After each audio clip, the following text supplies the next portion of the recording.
사연을 통해 각박한 세상 속 따뜻한 하루가 되시길 바라는 감동 시작입니다. 구독과 좋아요는 영상 제작에 큰 힘이 됩니다. 영상 수익은 불우이웃에 기부되니 끝까지 시청 부탁드립니다. 할머니 혹시 지금 이 사진이 뭔지 알고 계시나요? 한국의 대표 공항이라고 알려진 인천국제공항의 외국인 입국심사 데스크 공항 입국심사 직원으로 근무하는 한 한국인 공항직 직원이 백발의 머리를 가진 외국인 할머니에게 다소 다급한 듯한 목소리로 입국심사의 설명 중 뜬금없이 한 장의 사진을 꺼내 보여주고 있습니다. 사진을 처음 본 백발의 외국인 할머니는 대체 이 한국인 직원이 뭘 하는 것인지 이해하지 못한 채 왜 빨리 입국심사를 진행하지 않는지 다소 짜증난 말투로 대응하려던 찰나 가만히 사진을 들여다보고는 이내 충격에 빠진 듯한 표정을 지으며 다리에 힘이 풀린 채 바닥에 털썩 주저앉고 마는데요. 그리고는 갑자기 공항 근무복을 입은 또 다른 한국인 여성 직원이 주저앉은 외국인 할머니에게 엄청난 화를 내며 달려오고 있는데요. 공항에 있던 모든 사람들의 시선이 할머니와 그 여성에게로 쏠린 순간 이내 그 장면을 지켜보던 모든 사람들은 눈물을 흘리고 말았습니다. 도대체 이 할머니에게는 무슨 일이 있었던 것일까요? 안녕하세요. 저는 대한민국의 아름다운 도시 속초에 살고 있는 나이 많은 60세 젊은 할머니 마틸다라고 합니다.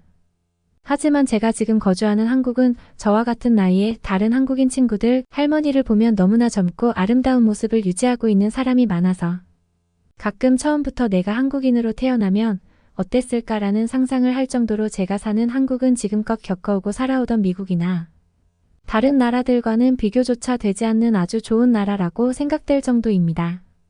특히 지금 제가 거주하고 있는 이곳 속초는 30년이 넘는 세월을 미국에서만 지내오던 저에게는 푸른 자연과 바다가 매일 밤 눈앞에 펼쳐지는 마법 같은 도시이기에 다소 거칠고 혹독한 날씨로 인한 어려움은 있지만 이곳 속초에서 사는 것에 아주 만족하고 또 행복하게 지내고 있죠. 하지만 제가 이곳 속초에서 사는 것이 더욱 행복할 수밖에 없는 것은 아마도 지금 저와 함께 살아가고 있는 딸이 있기에 지금의 삶이 더 행복한 것이 아닐까라는 생각이 들 정도로 저에게 유일한 외동딸인 리나는 이제는 제 딸이 아니라 마치 친구나 저희 부모처럼 느껴질 정도로 저는 리나에게 굉장히 많이 의지하고 있습니다. 하지만 저는 제 딸과 함께 살아온 시간이 극히 적은 아주 특이한 인생을 겪은 사람일 텐데요. 이미 저는 60세의 젊은 할머니라고 할 수 있는 나이지만 30대가 넘어버린 저희 딸 리나와 함께한 시간은 이제 고작 2년이 채 되지 않기 때문에 마치 딸이라는 느낌보다는 정말 저희 친구와도 같은 친밀한 가족처럼 더 강하게 느껴지고 있죠. 많은 분들이 왜 고작 리나와 제가 함께 온 삶이 2년밖에 되지 않은 것인지 이해되지 않을 것입니다. 약 30년 전 저는 미국의 한 낙후된 도시에 있는 작은 출산 전문 병원에서 다소 늦은 나이에 리나를 낳게 되었죠. 그리고 그때 당시 저의 남편은 저와 같은 미국인이 아니라 한국에서 태어나고 자란 멋진 한국인 남자였습니다. 지금은 세상을 떠나버린 그는 한국에서 자신이 대표로 있는 냉장고, 부품 관련 수출을 담당하는 자신의 삶에 충실한 한국인 남자였고 자신의 사업을 한국뿐만 아니라 미국으로도 확장시키기 위해 아주 우연한 계기로 제가 살고 있는 시애틀로 오게 되었습니다. 저는 그때 시애틀 중심 번화가에서 다소 노후화된 냉장고를 직접 수리하고 있는 그의 모습에 첫눈에 반해 우리는 곧바로 연인이 되게 되었죠.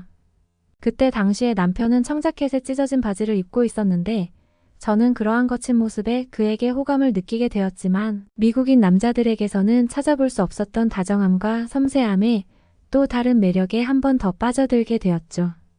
저는 처음에 그가 냉장고와 관련된 수리 서비스를 하고 있기에 그것과 관련된 일인 줄 알았으나 그는 한국에서는 꽤 규모가 큰 냉장고 내부에 있는 부품을 수출하는 회사를 운영하고 있던 사람이었고 정말 열정적으로 열심히 살아가는 그의 모습은 처음에는 한국인이라는 말을 듣고 의문을 표하던 저의 부모님마저도 그에게 결혼을 허락하게 되었습니다.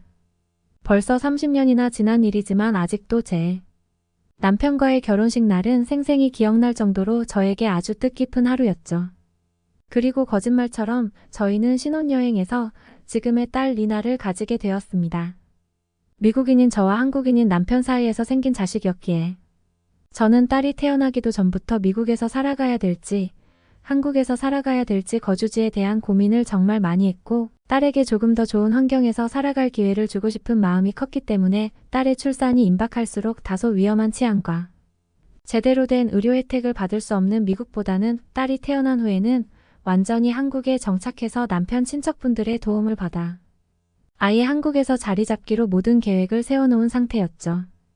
저 또한 남편을 만나기 전에는 한국이라는 나라에 대해 전혀 알지 못했지만 결혼을 하기 전 남편과 연애를 하면서 최소 10번 이상은 남편의 부모님을 만나기 위해 아름다운 한국을 여행했던 기억이 있었기 때문에 어느 정도 한국어와 한국의 생활 문화에 대해 많이 알고 있었고, 특히 미국과는 다르게 모든 것이 빠르게 처리되는 한국의 매력은 제가 태어난 나라를 포기할 정도로 강한 매력을 가지고 있는 나라였습니다.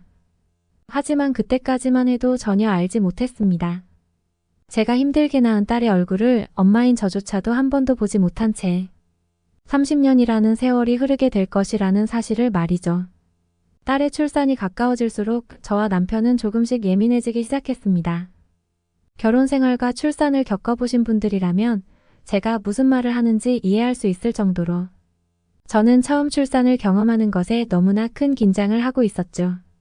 그리고 어느 정도 출산 예정일이 다가왔을 때 저와 남편은 시애틀에 있는 한 출산 관련 병원에서 한 달이 넘게 입원을 하며 딸이 태어나기만을 기다리고 있었습니다. 그때 당시 시애틀은 미국에서도 너무나 위험하고 치안이 좋지 않은 지역으로 유명했으나 다른 도시로 이동할 시간과 체력이 저한테는 너무나 없었기 때문에 경제적 여건은 충분하니 미국의 더욱 크고 안정적인 도시의 병원으로 이동하자는 남편의 요청에도 저는 너무 걱정하지 말라는 말과 함께 제가 태어난 도시에서 딸을 출산하는 것이 무언가 기념이 될 것 같다는 자신만만한 태도를 보이며 작고 허름한 시애틀의 한 병원에서 지금의 딸 리나가 세상에 나오기만을 기다리고 있었습니다. 하지만 출산 예정일이 가까워질수록 제 배는 무언가 진통이 느껴지는 것이 아니라 더욱 평화로워져만 갔고, 결국 출산 예정일을 넘기면서까지 딸은 세상으로 나올 기미를 전혀 보이지 않았죠. 거의 2달이 다 되어 가도록 자기 일은 하지 못하고 저를 돌보는 남편에게 저는 진통이 전혀 느껴지지 않으니 며칠간의 사업을 확인하고 편하게 좀 쉬다 오라고 했습니다. 그리고 남편이 떠난 그날 밤 저는 엄청난 진통이 시작되고 말았죠. 저를 확인한 의사분과 간호사는 급히 남편에게 전화를 걸었지만 저는 남편이 오기 전에 지금의 딸 리나를 출산하고 완전히 정신을 잃고 말았습니다. 그리고 눈을 떴을 때 제 딸 리나는 그 병원에서 완전히 실종되어 있었죠. 그 병원에는 몇몇 중국인 청소부들이 있었는데 이러한 모든 범죄들이 계획이 된 것인지는 몰라도 제가 딸 리나를 낳고 기절하자마자 안정장소로 옮겨진 리나는 신원조차 제대로 확인되지 않던 중국인 청소부의 손에 다른 곳으로 실종되어 버린 상태였죠. 그때 당시에 시애틀 중에서도 상당히 낙후된 도시의 병원이었기에 CCTV에 관한 기술도 그렇게 발전하지 않았었고, 그 병원에서도 중국인 청소부를 고용한 사실은 있지만 제대로 된 신원과 국적은 확인되지 않아서 아무런 도움을 줄 수 없다는 말만 들었던 기억이 있습니다. 제 딸 리나가 신생아의 상태로 사라진 사건을 담당하던 미국의 경찰관 분들은 무슨 수를 써서라도 리나를 찾겠다고는 했지만 마지막 리나를 데리고 사라져버린 그 중국인 여자의 행적이 미국 공항에서의 CCTV 모습이 마지막이었다면서 그때까지도 리나가 그 중국인의 손에 있는지 없는지는 알 수 없고 그저 그 신원 확인 불가 중국인의 마지막 목적지가 그곳이었다는 말과 함께 그 중국인조차 잡지 못했다는 말을 해주셨습니다. 딸을 출산하고 아주 잠깐 2초 정도 세상에 갓 태어난 리나의 얼굴을 본 기억은 흐릿하게 남아있지만 저는 얼굴조차 모르는 상태로 딸을 도둑 맞아버린 것이었죠. 그리고 그때 당시 이 사건은 시애틀의 몇몇 보도국에서도 중점적으로 다루었고, 중요한 것은 제 딸뿐만 아니라 몇몇 출산 전문 시설의 아이들도 비슷한 시기에 여러 명이 동시에 사라졌다는 보도를 내보내면서 그때 당시 중국인과 관련된 이러한 출산 전문 병원의 아기 실종 사건은 엄청난 사건으로 커지게 되었습니다. 하지만 그때 당시에 미국의 중심도시가 아닌 다소 노후화된 빈곤도시 시애틀에서는 수사를 이어갈 여력이 남아있지 않았고, 결국 저는 그 허름한 병원으로부터 일정 수준 이상의 보상금만 받아낼 수 있었을 뿐, 한국인 남편밖과 저는 딸을 세상에 낳기는 했지만 얼굴도 모른 채로 살아있는지도 모를 그 딸 아이를 하염없이 찾아다니기 시작했습니다. 그렇게 10년이 넘는 기간을 아무런 증거조차 없이 그저 무작정 시애틀 시내를 돌며 아이를 찾기 위해 노력했지만 아무런 증거조차 찾을 수 없었습니다. 딸이 사라진 그 병원은 그 정도의 시간이 흐르게 되니 자연스럽게 병원 자체가 폐업하게 되었고 건물은 그저 평범한 마트로 바뀌어 버릴 정도의 변화가 있었죠. 그리고 그때쯤 제 남편은 혈액과 관련된 암에 걸려 세상을 떠나고 말았습니다. 병원에서는 극도의 스트레스가 주요 원인으로 보인다면서 저에게도 사정은 알고 있고 이제 그러한 악몽 같은 기억을 힘들겠지만 천천히 읽고 정상적인 생활의 리듬을 찾아야 한다면서 저에게 경고 아닌 경고를 했죠. 그렇게 또 20년의 세월은 흐르게 되었습니다. 그 사이 저는 작은 책방을 운영하면서 저의 삶에 집중하려는 노력을 하고 있던 와중 이미 세상을 떠나버린 남편의 부모님이 계시는 한국에서 지난 수십 년간의 아픔에 대한 것은 묻지 않을 테니 남편 대신 저라도 한국에 와서 자신들과 함께 살아가 줄 수 있겠냐는 너무나 아름답고도 고통스러운 부탁을 하셨습니다. 조금 망설이던 저는 세상을 떠난 남편의 빈자리와 하루아침에 사라져버린 딸의 공백을 남편의 한국인 부모님과 함께 채워나가야겠다는 생각에 아무런 고민 없이 한국으로 가기로 했고 미국에서의 모든 생활을 정리하기 시작했습니다. 그리고 약 6개월 뒤 저는 백발의 할머니가 된 상태로 남편 없이 저 혼자 한국의 인천공항에 도착하게 되었죠. 남편과 함께 한국의 공항을 올 때는 행복하고 즐거운 순간이었지만 그날은 어째서인지 슬프지는 않았고 오히려 담담하면서도 차분했습니다. 그렇게 인천공항에서 입국 심사를 진행하는데 심사대에 있던 한 한국인 직원분이 어째서인지 저희 얼굴을 뚫어지라 쳐다보면서 어딘가로 전화를 걸고 계속 컴퓨터 자판을 두드리더군요. 그리고 얼마 지나지 않은 시간 공항 근무 복장을 입은 한 여성이 저에게로 뛰어오는 것이 눈에 보였습니다. 저는 너무나 놀란 마음에 그녀를 피하려고 했지만 어째서인지 처음 본 그녀는 저를 안고 엄청난 눈물을 흘리며 통곡을 하더군요. 그리고 정말 신기한 일이 일어났습니다. 얼굴조차 모르던 딸이고 30년이나 지난 일이지만 왜인지 모르게 혹시 딸인가라는 생각에 그녀의 눈동자를 쳐다보았는데 정확히 그 눈동자는 혼혈인의 눈동자 색깔과 똑같았죠. 하지만 도저히 이해할 수가 없었습니다. 얼굴도 모르던 딸과 엄마인 저는 서로 특징 지을 수 있는 아무런 근거조차 없었으며 너무나 오랜 시간이 지난 일이기에 저는 어찌된 영문인지 전혀 알지 못했죠. 그렇게 1시간 동안 저와 딸인지 모를 그녀는 이유를 알 수 없는 눈물을 흘리고 난 뒤 천천히 얘기를 나눌 수 있었습니다. 알고 봤더니 그녀는 저희 딸이 맞았는데 자신이 한 중국인에 의해 어딘가로 실종되던 중 그 병원 근처의 한인타운을 방문했던 한 한국인에 의해 가까스로 구조되었고 그 후 그 한국인을 추적하는 여러 명의 중국인들을 피해 바로 한국으로 입국하게 되었다면서 이야기를 이어나가더군요. 그녀 또한 이 이야기는 모두 자신을 구해준 지금의 한국인 입양 부모님께서 이야기해 주신 것이라면서 그 후 시간이 지날수록 진짜 부모인 저를 찾기 위해 몇십 년의 세월 동안 그때 당시 자신을 구해주었던 지금의 입양 부모님의 도움으로 시애틀을 방문해 저를 찾으려고 했으나 그때 당시에 한참 시애틀의 출산 병원 유괴 사건이 너무나 많이 화제가 되고 있어서 두려운 마음에 아무런 제보도 할 수 없었다며 그간의 사정을 자세히 설명해 주더군요. 모든 상황이 이해되지는 않았지만 곧바로 만난 그녀의 입양 부모님과 또 한 번 이야기를 나누면서 그녀가 제 딸이 맞다는 것을 확신할 수 있었습니다. 제가 리나를 출산한 병원을 정확히 알고 있었고 한 중국인이 길거리에서 유모차도 아닌 이상한 물품 카트에 태어난 지 얼마 되어 보이지 않는 아기를 놔둔 채로 전화통화를 하고 있던 것을 보고 아무런 생각도 하지 않고 그저 그 아이를 구해야겠다는 생각에 아기를 품에 안은 뒤 사람들의 시선을 피해 도망쳤다는 사실과 그때의 시간과 장소를 정확히 말하던 것이 그 근거였죠. 그리고 리나 또한 나름대로 노력을 하고 있었습니다. 그녀가 항공직의 꿈을 가지고 있던 것도 혹시 언젠가 한국을 방문하게 될 저를 만날 가능성을 1%라도 올리기 위해 공항 근무직의 꿈을 이루었다는 말과 함께 그때 당시 시애틀의 유괴 사건 인터뷰를 보고 저의 모습을 스크랩에 자신이 근무하고 있던 공항 동료들에게 사정을 설명하고 언제 방문할지도 모를 제 사진을 동료들의 책상 한쪽에 전부 놔두었다는 사실을 말이죠. 그녀 또한 이러한 모든 사건이 안정화된 뒤 시애틀에 방문해 저를 찾으려고 했으나 몇 번의 시애틀 방송국들과의 전화 요청을 할 때마다 이유를 알 수 없는 돈을 요구하거나 남편이 아닌 제가 세상을 떠났다는 거짓 소문을 계속 말해주었다면서 여러 사정들이 겹쳐 시애틀에 방문해 저를 찾는 것에 용기가 나지 않았다는 말을 해주더군요. 모든 상황이 100% 이해되지는 않았지만 저 또한 제 딸에게 지난 수십 년간의 세월과 남편에 대한 얘기를 해줄 수 있었습니다. 우연한 우연이 겹쳐 모든 것이 이해되기 어려운 날이었지만 30년 전 딸 얼굴도 모를 중국인에게 도둑 맞았던 사실 또한 우연이라고 생각하니 모든 것이 이해되더군요. 그 후 몇몇 한국 방송사들의 취재 요청이 있었지만 전부 거절하였습니다. 수십 년이 지난 일이지만 또 누군가 딸의 얼굴을 보고 이름도 모를 중국인을 보낼지도 모르는 일이니까요.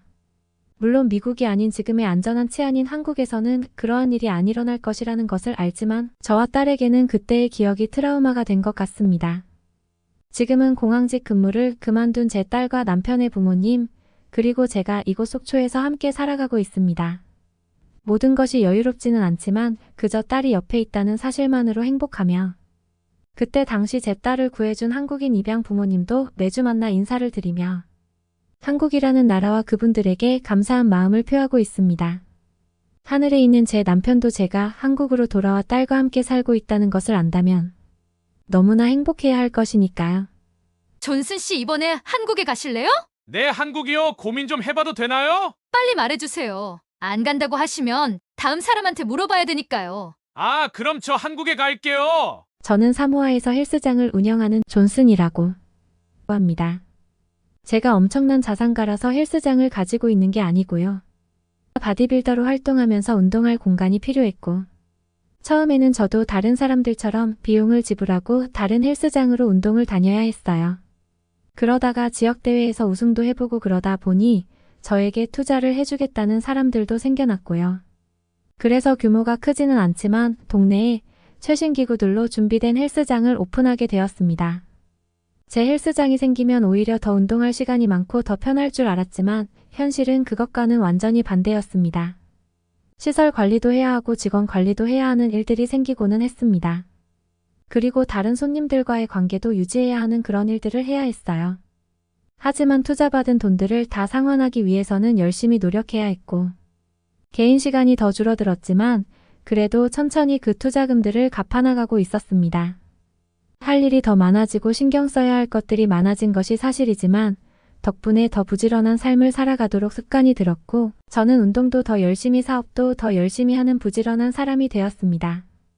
그리고 더 열심히 제 몸을 가꾸어서 전국대회에서 10위 안에 들게 되었습니다. 너무나 영광인 순간이었습니다. 하지만 3등 안에 들어야 다음번 열리는 국제대회에 참여할 수 있는데 다음번 대회 장소는 한국이었습니다. 사실 사모아의 전국대회에서 수상한 사람들이 그 자격이 있다고 해서 꼭 그런 국제대회에 참여하는 것은 아니에요. 가까운 오세아니아나 멀리 봐도 미국 정도에서 열리는 대회였다면 참여했을 수도 있어요. 하지만 한국까지 가야 한다고 하면 이야기가 달라지죠.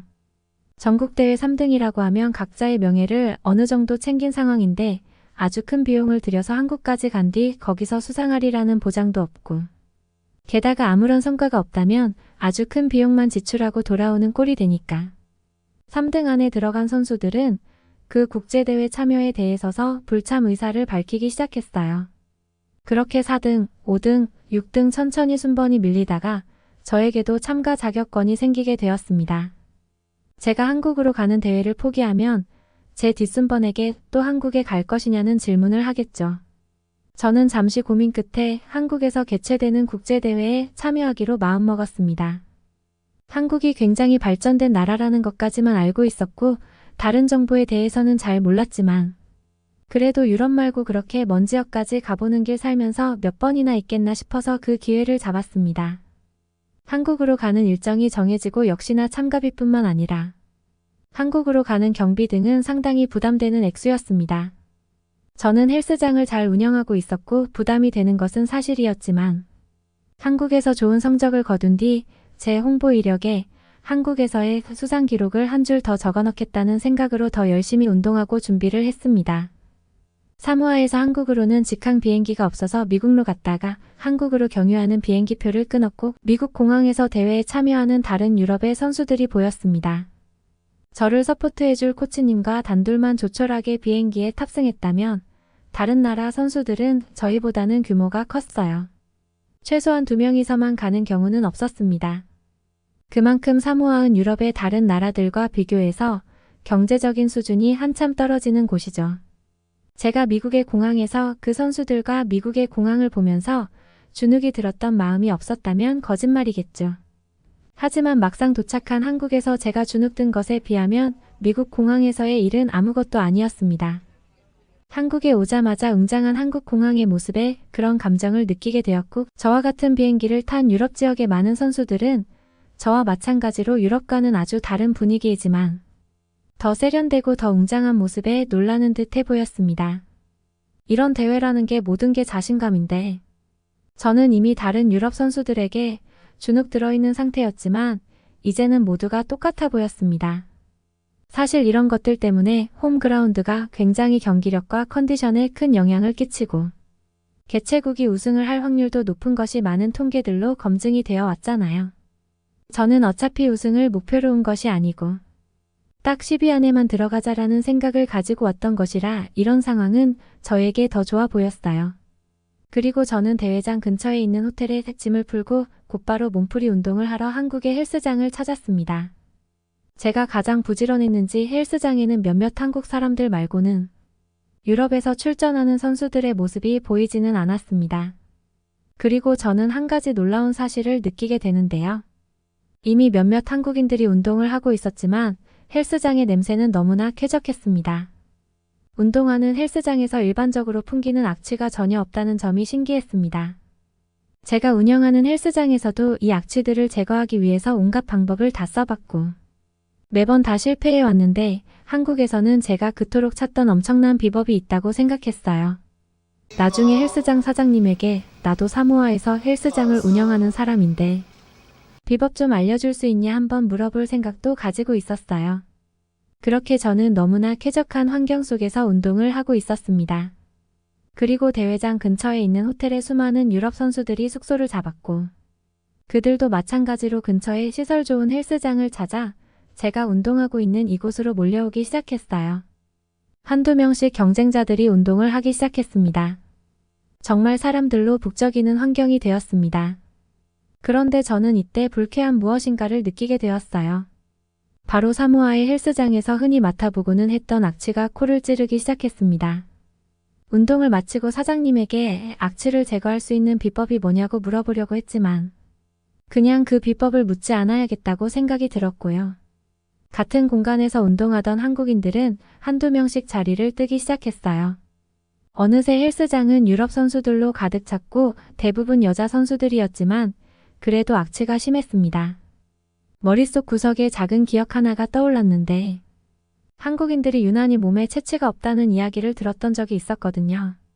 그런 말을 처음 들었을 때 그게 말이 되나 싶었는데 사실임을 느끼게 되는 순간이었습니다. 조금 충격적인 사실이기는 했지만요. 저는 다른 사람들보다 일찍 와서 운동을 시작했기 때문에 먼저 운동을 마치고 밖으로 나왔습니다. 그 헬스장에 있던 한국인들은 유럽 선수들을 보면서 제발 빨리 가달라고 생각하고 있었을 거예요. 저는 그런 시선을 피해서 재빠르게 헬스장에서 빠져나왔습니다. 숙소에서 휴식을 취하고 운동을 하고 또 한국의 사우나에 가서 근육 회복을 돕는 그런 반복적인 루틴으로 대회까지 준비를 잘했습니다. 대회의 날이 되었고 제 목표였던 10위 안에 입상하지는 못했습니다. 홈그라운드 한국 선수들의 기량은 너무 대단했고 참가자 수도 가장 많아서 그들이 주로 수상을 했습니다. 제가 봐도 한국 선수들은 너무나 관리가 잘 되어 있고 홈이라는 이점을 살려서 자신이 발휘할 수 있는 최대치를 발휘했다고 생각해요. 승부에 불만은 없었습니다. 너무나 아쉬웠지만 그래도 저는 대회도 마쳤겠다. 여기까지 비싼 돈을 들여서 왔는데 며칠 더 한국에 머물면서 한국이라는 나라가 어떤 곳인지 느껴보고 싶었습니다. 코치님은 먼저 사모아로 보내고 저는 혼자 남아서 한국을 구경 다니기로 했어요. 대회 준비하면서 정해진 곳 이외에는 전혀 가보지 않았었는데요. 기존의 그런 동선을 벗어나 돌아다녀 보니 처음 한국에 왔을 때처럼 낯설었습니다. 그렇게 지도를 보고 인터넷을 검색해보며 한국에서 관광하며 돌아볼 곳들을 찾아봤어요. 한국의 지하철 요금은 매우 저렴한 편이라고 했습니다. 그리고 실제로 한국의 지하철 요금은 사모아보다 저렴했습니다. 사모아에는 수도에 4개의 노선이 존재하지만 한국에서는 셀 수 없을 만큼 노선이 많았고 시설도 훨씬 더 우수했고 좋았습니다. 그럼에도 불구하고 저렴한 가격에 저는 부담 없이 한국을 돌아다녀 볼 수 있었어요. 더 놀라운 점은 한국의 헬스장처럼 지하철에서도 아무런 악취가 발생하지 않고 있다는 점이 너무나 인상 깊었습니다. 훨씬 더 다양하고 복잡한 시설 그리고 더 깨끗한 환경하지만 더 저렴한 요금이라니 정말 대단한 나라가 아닐 수 없다는 생각이 들었는데요. 그리고 저는 밤늦게 한국의 거리를 걷는 것을 두려워하지 않았어요. 지하철은 보통 밤 11시가 되어서도 운행을 하고 있었고 사모아이였다면 그 시간에 지하철을 타는 것은 매우 위험한 행동일 수 있으나 한국에서는 마지막 차를 놓치지 않기 위해서 몰려든 일반적이고도 정상적인 시민들이 그 지하철을 이용했습니다. 친구들 또는 가족들과 시간을 보낸 뒤 각자의 집으로 돌아갈 때 마지막까지 즐기고 마지막 열차를 타는 것 같았습니다. 한국에서 가지고 있는 마지막 차라는 의미와 사모아에서의 마지막 차의 의미는 다른 듯 했습니다. 사모아뿐만 아니라 유럽의 마지막 열차는 정말 인생의 마지막 열차가 될 수도 있는 위험한 곳이니까요. 그리고 저는 한국에서 친구들을 사귀게 되기도 했습니다. 마지막 기차를 타고 사실 숙소가 있는 역으로 바로 가지 않고 2정거장 전에 지하철에서 내렸어요. 한국을 떠나기 전 한적한 한국의 밤 공기를 마셔보고 싶었기 때문이에요. 역시나 어디에나 밝게 빛나는 가로등이 있어서 무섭지 않았으며 어둑한 곳을 지나가도 대마 냄새가 풍기지 않는 한국의 밤 공기는 너무나 상쾌했습니다. 그리고 오히려 정말 어둡고 무서운 듯한 분위기가 풍기려고 하면 아주 밝은 간판을 가진 한국의 편의점이 그 가운데 있었어요. 한국의 편의점은 단순한 가게가 아니라 어두운 골목길을 지나가야 하는 사람들의 밝은 등대가 되어주는 느낌이었습니다. 그리고 그곳에서는 플라스틱 탁자와 의자가 놓여져 있고 그곳에서 사람들은 먹거리를 가볍게 즐기는 모습들이 많이 있었어요. 그들은 위험한 갱들이나 폭력 집단이 아니고 선량한 시민들이라는 게 더 놀랍지만요. 목이 말라서 물을 구매하러 편의점에 들어갔었고 편의점에 들어가며 저와 눈을 마주친 나이가 있는 한국인 아저씨들이 있었는데요. 그들은 그 플라스틱 테이블에 앉아서 가볍게 소주 한 잔을 하고 있었습니다. 저는 술을 잘 마시지는 않지만 그래도 기회가 있으면 맛을 보는 편이기는 해요. 사실 대회가 있는 시즌에는 입에도 안 되지만요. 대회가 끝나기도 했고 술 생각이 나기는 했지만 여기 한국에서 누가 저랑 술을 마셔줄 사람도 없었잖아요. 그런데 그 낯선 한국인 아저씨들의 소주병을 보고 한국 술 중에 그 유명한 소주라는 것을 한눈에 알아차렸죠.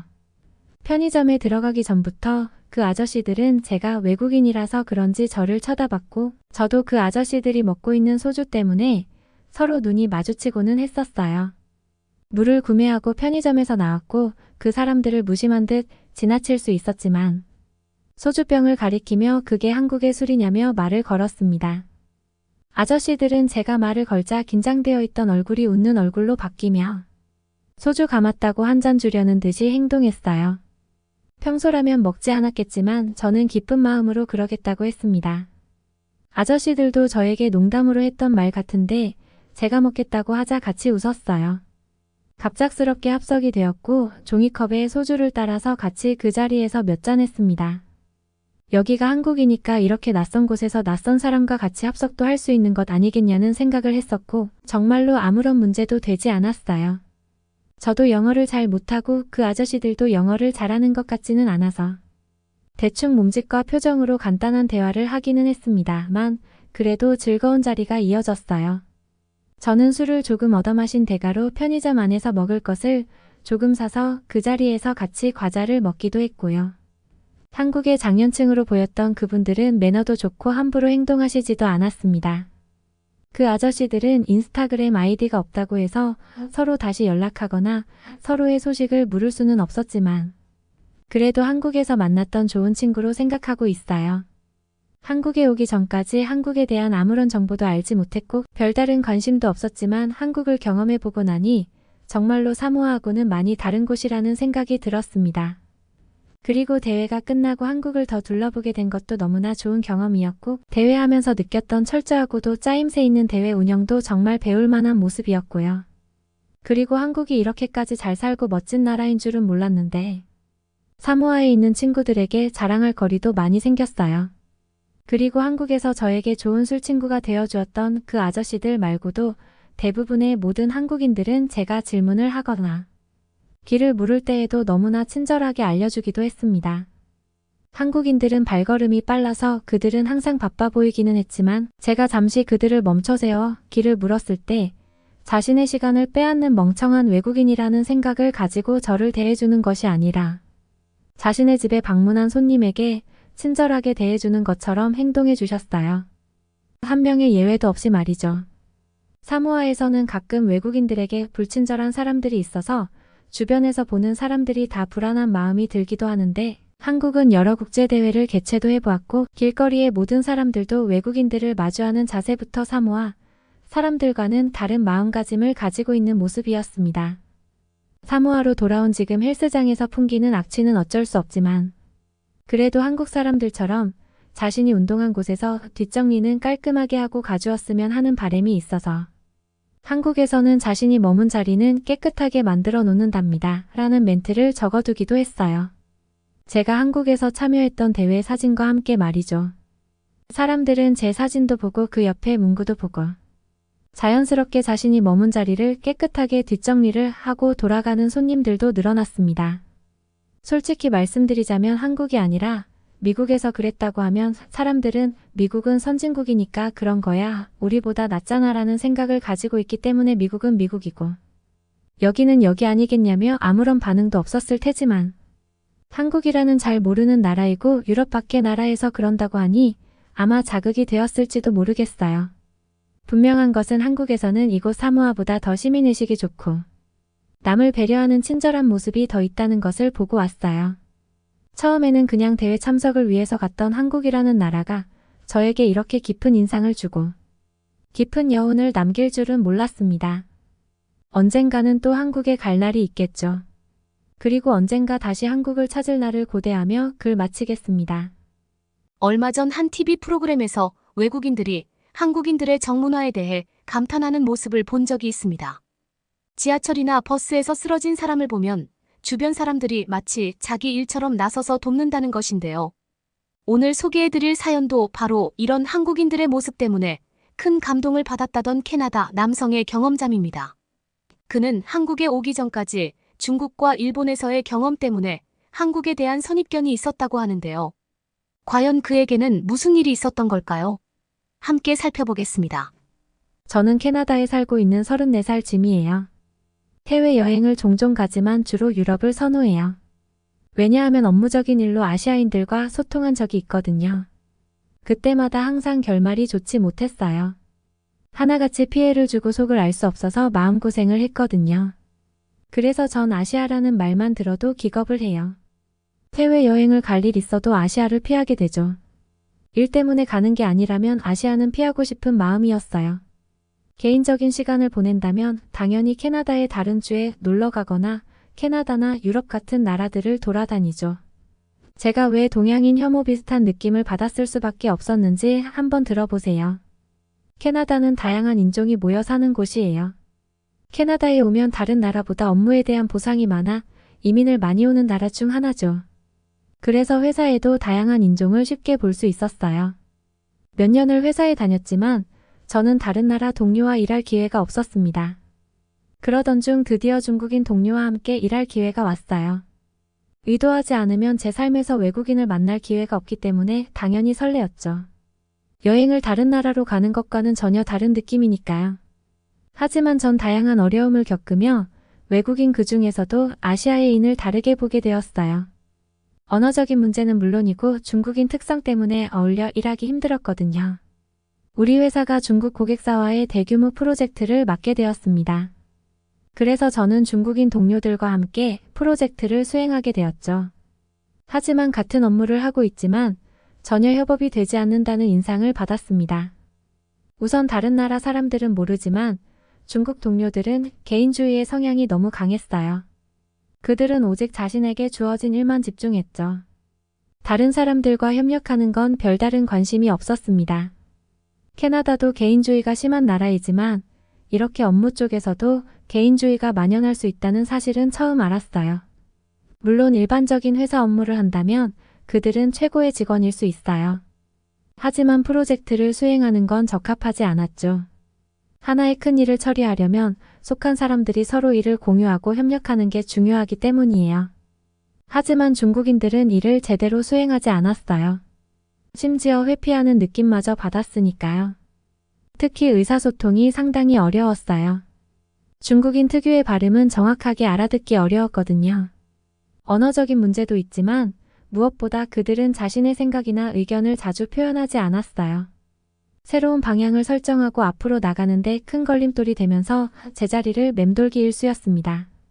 중국인 동료들은 상황에 따라 불안정한 면도 보였어요. 급한 상황이다. 예상하지 못한 일이 생기면 감정 제어를 하지 못하고 패닉 상태에 빠졌죠. 중국인들은 전문가답지 못했어요. 다른 팀원들은 그 때문에 업무 부담을 더 받아야 했고 저도 예외는 아니었죠. 그게 처음 아시아인을 접한 경험이었고 그 기억은 저에게 안 좋게 남았어요. 시간이 더 흐르고 전 아시아의 또 다른 나라 사람을 접할 일이 있었죠. 이번엔 일본이었어요. 그 당시 고객 서비스를 담당했던 전 일본 고객사의 업무를 맡게 되었죠. 이미 아시아에 대한 기억이 좋지 않아 마음이 무장을 했어요. 중국인과 그랬던 것처럼 일본인과의 대화에도 문제가 생기는 경우가 종종 있었죠. 하지만 그들은 중국인들과 다르게 불안정한 감정 상태를 보이지 않았어요. 오히려 매우 친절하고 상냥했죠. 처음엔 일본인들의 문화나 언어에 대한 이해도가 부족했어요. 하지만 항상 웃으면서 괜찮다고 말해줬어요. 일본인들은 매우 친절하게 대해주었고 업무를 처리하는 과정에서 문제가 생겨도 항상 웃음을 잃지 않았죠. 그래서 전 일본 사람들을 좋아하게 되었어요. 중국인과 다르게 항상 상냥하게 웃는 일본 사람들이 따뜻하게 느껴졌거든요. 그래서 마치 친구가 생긴 것처럼 일본인과 일하는 걸 즐기게 되었어요. 그런데 그건 어디까지나 제 생각이었습니다. 아무 문제가 없고 업무를 잘 주고받는다고 느끼는 건 저뿐이었죠. 어느 날 상사가 저를 호출했어요.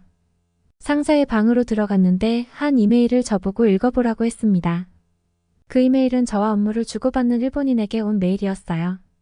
그 일본인은 저의 업무에 대한 불만을 토로하고 있었습니다. 참고 참았지만 서툴렀고 일본에 대한 이해도가 부족했으며 더 이상 노력할 기미도 보이지 않는다는 등 목록을 적어 이야기를 이어갔어요. 믿을 수 없었습니다. 저와 업무를 진행할 땐 언제나 괜찮다고 웃으며 한 번도 언성을 높인 적 없었거든요. 오히려 연신 사과하는 저에게 그럴 수 있다고 다독여주고 서로 업무를 맞추어가는 과정이나 괜찮다고 위로를 전했죠. 그랬던 일본인이 제 상사에게 담당자를 바꾸어 달라며 조목조목 저에 대한 불만을 적어 보냈던 거예요. 전 믿을 수 없었습니다. 얼굴이 화끈 달아오를 정도로 부끄러웠던 전 마음속으로 이렇게 생각했어요. 역시 아시아인은 그렇구나라고 말입니다. 전문성이 결여되어 팀워크를 몰랐던 중국인 겉모습과 속모습, 다른 일본인 두 번 다시는 아시아 사람들과 엮이고 싶지 않다는 생각이 들게 만들었어요. 알아요. 제가 만난 몇 명의 아시아인들이 아시아인 모두를 대변하지 않는다는 것 말입니다. 그래도 확률적으로 본다면 저에겐 100%였죠. 그렇게 시간이 조금 흘러 싱가포르에 출장 갈 일이 있었습니다. 경유가 있고 직항이 있었는데 회사에서는 가격에 대한 부담감을 줄이고자 저에게 경유를 권했어요. 아시아로 처음 가는 출장이라 긴장도 되도록 직항을 타고 싶었습니다. 당연하잖아요. 아시아 하면 중국과 일본이 있는데 굳이 그곳에 오래 머물고 싶지 않았거든요. 그런데 회사 입장은 달랐어요. 경유지가 한국이라 잠시 머물러도 좋을 거라는 알 수 없는 말을 했죠. 이해할 수 없었지만 회사의 입장이 분명하다는 것은 알았어요. 직항이 아닌 한국을 경유해 싱가포르로 가는 비행기를 타라는 말이니까요. 저는 그렇게 업무차 한국으로 가는 비행기에 몸을 싣게 되었습니다. 한국으로 오는 비행기 안은 여느 비행기와 다르지 않았어요. 당연히 아시아로 가니 대부분 아시아 인종이라는 것만 빼고요. 아시아 사람들이 볼 때 캐나다인과 유럽인을 구분 잘 못한다는 소리를 들었어요. 그건 캐나다인도 마찬가지죠. 아시아에 중국, 일본, 한국 등 많은 나라가 있지만 그저 아시아인으로 보일 뿐이거든요. 마음속으로 그렇게 가기 싫던 아시아에 드디어 가네라고 짤막하게 속삭였습니다. 정말 그랬어요. 시간을 들여 굳이 아시아에 가고 싶지는 않았으니까요. 그나마 싱가포르는 화려하고 많은 발전이 있는 나라라 선뜻 가게 된 거죠. 물론 한국을 경유한다는 건 별로라고 생각 들었지만 다음 비행기를 빠르게 타고 이동하면 되니까 별 문제가 아니라 생각했어요. 그렇게 비행기 안에서 몇 시간을 보냈을까요? 갑자기 웅성웅성거리는 소리가 들렸어요. 어떤 언어인지 모르지만 누군가는 큰 소리로 급하게 말하고 있었죠. 얼핏 보니 제가 앉은 자리에서 더 앞쪽에서 무슨 일이 벌어진 것 같았어요. 자리에서 일어나 그쪽으로 가보았죠. 한 사람이 쓰러져 있었어요. 그리고 그 옆에 아들로 보이는 사람이 급하게 주변 사람에게 소리를 치고 있었고요. 왜 아들이라고 생각했냐면 쓰러진 사람보다 좀 더 젊은 사람이었거든요. 그리고 그 주변에 여러 사람이 있었는데 유독 검은 머리에 그 동양인 남자만 큰 소리로 도와달라고 주변 사람에게 호소하고 있었어요. 아마 아빠가 어떤 이유에서든 쓰러진 것 같았죠. 당황한 아들은 도움이 필요할 테니 큰 소리로 요청할 테고요. 하지만 주위 사람들은 웅성웅성거릴 뿐 선뜻 도와주는 사람은 없었어요. 물론 승무원이 오고 필요한 조치들은 하고 있었습니다. 하지만 그 소리 지르는 동양인은 그것으론 부족한 것 같았어요. 솔직히 이때만 해도 전 그렇게 생각했습니다. 역시 아시아 사람들은 소란스럽다고 말이에요. 길거리였다면 소리쳐 사람을 불러 모을 수 있어요. 하지만 여긴 한정된 공간의 비행기 아니었습니다. 굳이 큰 소리로 난리치지 않아도 승무원이 오면 안내방송으로 도움이 필요한 부분은 다른 승객에게 요청할 수 있으니까요. 그런 건 안중에도 없는 듯 그 동양인 남성은 계속 큰 소리를 쳤습니다. 제가 도움을 줄 수 있는 부분은 없다. 판단이 제자리로 돌아가려던 참이었어요. 그때 다른 자리에 있던 사람이 쓰러진 그 남자에게 갔어요. 의사라고 밝히며 응급처치를 했죠. 잠시 후 쓰러진 사람 의식이 돌아온 것 같았어요. 왜 쓰러졌는지 저는 알 수 없었지만 정신을 차린 남자를 보니 다행이라는 생각이 들었어요. 그리고 이내 잠잠해진 아들을 보았는데 이상했습니다. 정신을 차린 아빠를 보고 기뻐하지 않았어요. 오히려 뭐랄까 남처럼 굴었다고 해야 할까요? 속으로 전 생각했어요. 평소 아빠와 아들 사이가 좋지 않아도 아빠를 살리기 위해 최선을 다한 거였구나. 아시아인에 대한 안 좋은 생각이 조금은 누그러들 정도였어요. 자신의 부모에게 진심을 다하는 모습은 어느 인종이라도 당연하지만 감동을 주기 충분하니까요. 그런데 잠시 뒤 사실을 알고 저는 정말 깜짝 놀랐습니다. 제가 생각했던 것 이상이었거든요.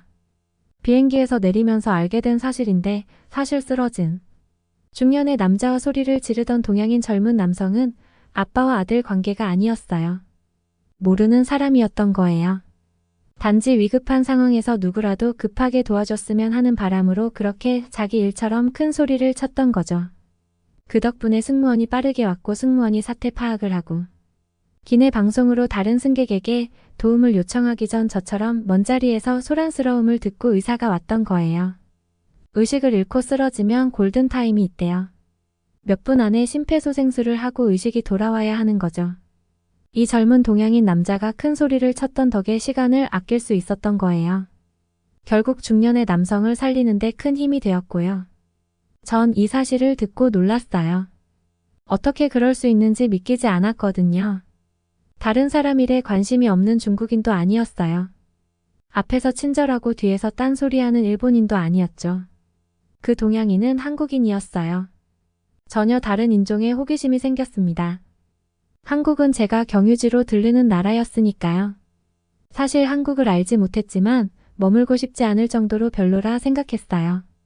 아시아인들이 별로라고 생각했던 점도 있지만 너무 작은 나라거든요. 세계 지도를 한번 보신 적 있다면 제 말이 무슨 뜻인지 공감하기 쉬울 것 같습니다. 큰 중국과 섬나라지만 한국보다 훨씬 큰 일본 그 사이에 작은 반도의 나라가 있어요. 그것도 반으로 잘려서 그 크기를 가늠할 수 없었죠. 그런 작은 나라의 사람이 자기와 전혀 상관없는 사람을 위해 큰 소리를 쳤습니다. 저는 한국에 대한 호기심이 갑자기 생겼어요. 원래 예정대로라면 공항에서 6시간을 머물고 싱가포르로 가는 비행기에 탑승해야 했습니다. 하지만 일정을 좀 미루기로 했어요. 원래 싱가포르에서 업무를 보는 약속일보다 먼저 출발의 시간 여유가 있었거든요. 비행기 시간을 이틀 뒤로 미루고 한국을 둘러보기로 했습니다. 제가 지금껏 경험했던 아시아인들과 전혀 다른 한국인전 그들이 어떤 인종인지 알고 싶었거든요. 인천공항에서 무작정 캐리어를 끌고 밖으로 나왔습니다. 어디를 가야 할지 정한 게 아니라 막막했거든요. 공항 앞에는 다양한 대중교통이 눈에 보였습니다. 버스도 있었고 택시도 있었으며 지하철로 이어지는 안내도 친절하게 잘 되어 있었어요.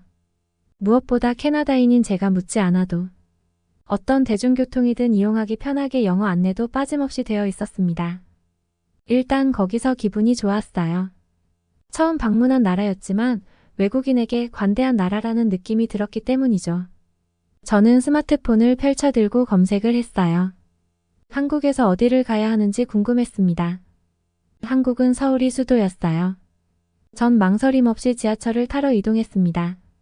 서울로 가는 이동 방법을 찾아보니 다양하게 있었는데 서울역까지 빠르고 쉽게 갈 수 있다는 문구가 마음에 들었거든요. 작다고 우습게 봤는데 한국은 작은 나라의 단점을 장점으로 승화시킨 것 같았죠.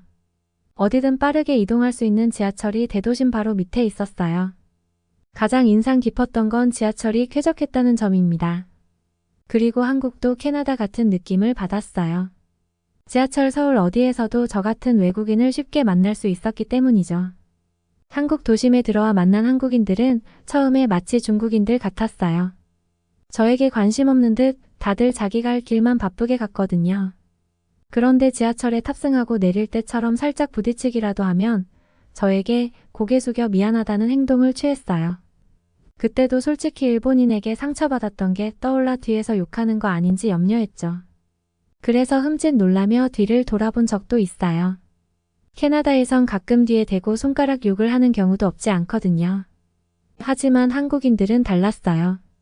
진심으로 머리 숙여 미안함을 표시하고 발빠르게 자기 갈 길을 갔죠. 저에게만 고개 숙여 미안하다 표현하는 게 아니었어요. 같은 한국인끼리도 서로에게 불편함을 느꼈으면 빠르게 사과했습니다. 예의가 몸에 밴 것 같았어요. 버스를 탈 때도 마찬가지였죠. 한국인들은 줄 서는 걸 좋아했어요. 줄 서서 타는 건 다른 나라도 마찬가지일 수 있습니다. 하지만 한국의 다른 점은 또 있었어요. 자기보다 나이가 든 사람들을 만나면 버스를 미리 탈 수 있게 배려했어요. 버스나 지하철 안에서 할머니, 할아버지를 마주하면 대부분의 한국인들은 자동으로 일어나 자리를 양보했죠. 제가 머문 건 이틀이지만 글로 다 적기 힘들 정도로 따뜻한 면들을 많이 볼 수 있었습니다. 생각지도 못한 경험으로 저는 아시아에 대한 편견을 버릴 수 있었어요. 아시아의 모든 나라가 그렇다는 생각을 이제는 중국인과 일본인이라고 단정지어 말할 수 있게 되었거든요. 그래서 한국인에게 좀 미안해요. 그것도 모르고 같은 아시아인으로 묶어서 오해할 뻔했으니까요. 오해가 풀려 다행이라고 생각해요. 여러분은 어떻게 보셨나요? 응원과 격려의 한마디씩을 댓글로 남겨주시기 바랍니다. 사연자분들께 전달해드리겠습니다. 감동 시작은 실제 사연 제보를 받고 있습니다. 채택되신 분께는 작은 선물도 보내드리고 있습니다. 저희의 사연이 여러분의 하루의 작은 힘이 될 수 있었으면 좋겠습니다. 감동적인 사연을 주변 분들과 이야기 나눠보세요. 더욱더 좋은 영상으로 다시 찾아뵙겠습니다.